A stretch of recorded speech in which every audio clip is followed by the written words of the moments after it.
Hi, I'm Kalyani Martilkat and I'm a trainer at BenQ Middle East. Here we have the RM03 panel in front of us, and today I'm going to be taking you through the features of BenQ's floating toolbar. So the floating toolbar is actually an annotation tool that lets you annotate or write anywhere on the screen regardless of what source you're in right now. So let me take you through each and every one of the features that come under the floating toolbar. So this little pen floating around the screen that you see is BenQ's floating toolbar. Now this pen remains on any source like I mentioned at all times. To open the floating toolbar, you simply press the little pen icon that you see over here.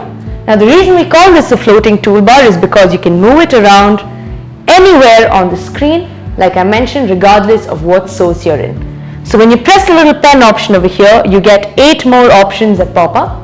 Let's walk through each and every one of those features. So here I have a PDF opened up. I have a couple of worksheets for class 4 students, including in English, logical reasoning and mathematics worksheet as well. So as a teacher, I'm going to ask a student to come up on the screen. They will simply press the pen option over here and this converts to a floating toolbar. So I'm going to go ahead and start recording the session for future use. So I can easily send my students a copy of this. So as you can see, the video has started to record. Now I'm going to press the pen option. I can choose whichever color I want. If I want any more colors, I can just press the plus over here and have the entire pinwheel of colors. To change the thickness of the pen, I can choose from any one of the 4 options over here.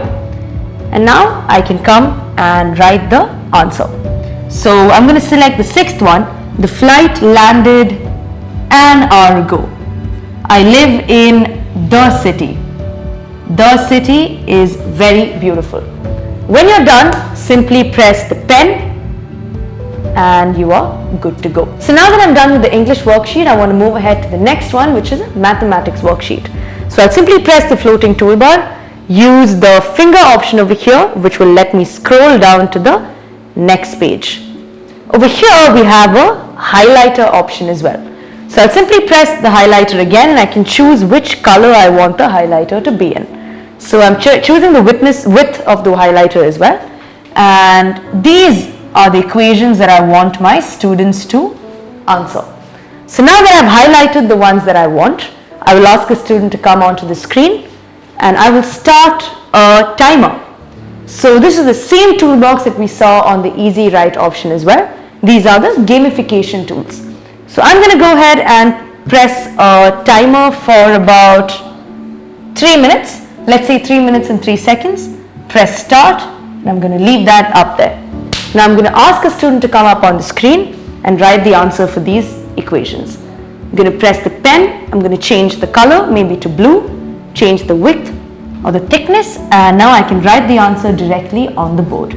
So the answer for this is 0, this is 1000 and this is 1267. So I'm done with the equation. When I want to erase whatever I've written, I'll simply press the eraser over here and I have 2 options. This either works as a finger eraser or it works as a clear all option. So I'm going to press clear all and we are good to go. So now that I'm done with the mathematics worksheet, I want to go ahead to the logical reasoning one. So again, I'll press the cursor over here and I will scroll down to the last worksheet. So this is a match with lines worksheet. Very, very interactive. Kids would absolutely love to come up on the board and draw lines and match the clock to its writing. So let's see how this works. There's also one option over here which works as a laser pointer. So we have 4 over here. The answer for that would be it's 4 o'clock. So I'm going to press the laser pointer and simply run my finger through this. So this lets the student know exactly what I'm trying to focus on. So it works anywhere on the screen. It's not the usual laser pointer that comes on a remote. This is actually a finger following laser pointer. Right? So over here, I am again going to call a student up on the screen. Press the little toolbox over here and I want to start a stopwatch. So this will let me see how long it takes for a student to actually answer this particular question.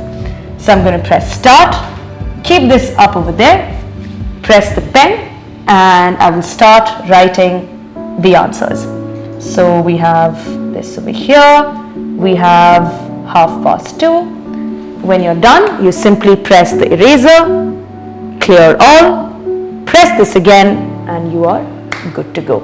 So it took the student or me approximately 20 seconds to answer all the questions. So the next feature that we're going to talk about is the screenshot option. So let's say that one fine day I want to teach my students about the solar system. As we know, the best way to take a session is with pictorial aids, picture aids, or any sort of visual representation. But unfortunately, I don't have a picture of the solar system. So I'll immediately go onto the web, which is, I'll simply press the 4 squares over here, go on to Google Chrome, and I will type solar system. So with the help of the keyboard, I will type solar system, and this is the web page for solar system. So I'm going to go ahead and press images, and I will select either one that I like. So I'm going to press this one over here, and I'm going to wait for it to load. So over here we have a full-size image of the solar system. Now with the help of the floating toolbar, I will press the little camera option over here, which is basically going to give me a screenshot of the same. So I'm going to press camera, and now with the help of the adjusting tools over here, I can resize the image that I want. So I'm going to go ahead and choose the entire image. So let me just resize it. And when I'm done, I get 4 options over here. I can either close it, I can resize it, I can bring it directly to the whiteboard, or I can simply save it. For the purpose of my lesson, I'm going to go ahead and press whiteboard. So what's going to happen is, it's going to extract this particular screenshot and bring it directly to my whiteboard. So as you can see, this was a picture that I had no access to 2 seconds ago, and now I have it on the whiteboard. Taking the pen, I can of course make any sort of annotations, and I can continue the rest of my class. To exit the floating toolbar, you simply press the pen option over here, and you're good to go. So that brings us to the end of the floating toolbar tutorial or module. I really hope you enjoyed the video, and if you have any doubts or questions, please feel free to reach us on the website or the email address given below, and we'll be sure to reach out to you. Once again, thank you so much and have a great day.